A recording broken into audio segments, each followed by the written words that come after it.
তো দর্শক, আজকে আমি আপনাদেরকে রান্না করে দেখাচ্ছি বাংলাদেশের ঢাকার এখনকার বর্তমান সময়ের জনপ্রিয় একটি খিচুড়ি রেসিপি।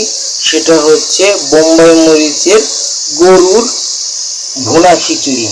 তো প্রথমে আমরা চুলাতে পাতিল দিয়ে তার ভিতরে আমরা দিয়ে দিয়েছি সরিষার তেল, এরপর দিয়েছি পেঁয়াজ কুচি, রসুন কুচি, রসুন বাটা, পেঁয়াজ বাটা, আদা বাটা, টমেটো কুচি, তারপরে হচ্ছে বোম্বাই মরিচ, সেই সাথে দিয়েছি আমরা পুদিনা পাতা বাটা, তারপরে কাঁচামরিচ বাটা, চিলি ফ্লেক্স, তারপরে হলুদের গুঁড়া, ধনিয়ার গুঁড়া, মরিচের গুঁড়া, আর সেই সাথে গরম মশলা আস্ত দিয়ে আমরা মশলাটা এখন কষিয়ে নিয়েছি।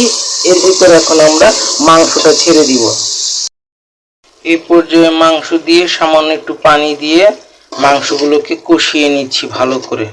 তারপর আমরা এটাকে আরেকটু পানি দিয়ে ঢাকনা দিয়ে ঢেকে দিব। তারপরে আমরা এটাতে ডাল ও চাল দিয়ে রান্নাটা কমপ্লিট করার চেষ্টা করব।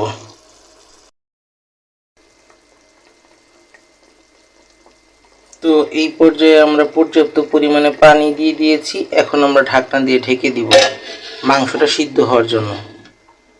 পর্যায়ে আমরা ঢাকনাটা খুলে দেখলাম মাংসটা সিদ্ধ হয়ে গেছে, পানিটা কমে গিয়েছে। যে আমরা এটাতে চাল ও ডাল পানি দিয়ে মিক্সড করে ফেলব। দর্শক, এই পর্যায়ে আমরা চাল দিয়ে মাংসগুলোর সাথে চালটাকে ভালো করে মিশিয়ে দিচ্ছি।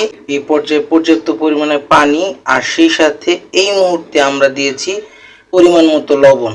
এখন আমরা ঢাকনা দিয়ে ঢেকে দিচ্ছি, আর হয়ে আসার আগে আমরা ধনেপাতা কুচি ছিটিয়ে তারপর নামিয়ে ফেলবো। দর্শক, এই মুহূর্তে আমরা ঢাকনাটা খুলে দেখব। তো দর্শক, এই যে আমাদের সেই বোম্বাই মরিচের গরুর মাংসের ভুনা খিচুড়ি তৈরি হয়ে গেছে। তো আপনারা এই রেসিপিটা বাসায় ট্রাই করবেন এবং খেয়ে কমেন্ট সেকশনে জানাবেন কেমন লাগলো। আর কষ্ট করে তাহলে আপনাদেরকে আর সেটা খাওয়ার জন্য ঢাকার বিভিন্ন রেস্টুরেন্টে যেতে হবে না, চাইলে আপনারা বাসায় তৈরি করে খেতে পারবেন।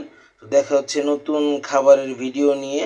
সে পর্যন্ত আপনারা ভালো থাকবেন, সুস্থ থাকবেন, আমাদের চ্যানেলের সঙ্গেই থাকবেন। আসসালামু আলাইকুম, আল্লাহ হাফেজ, বিদায়।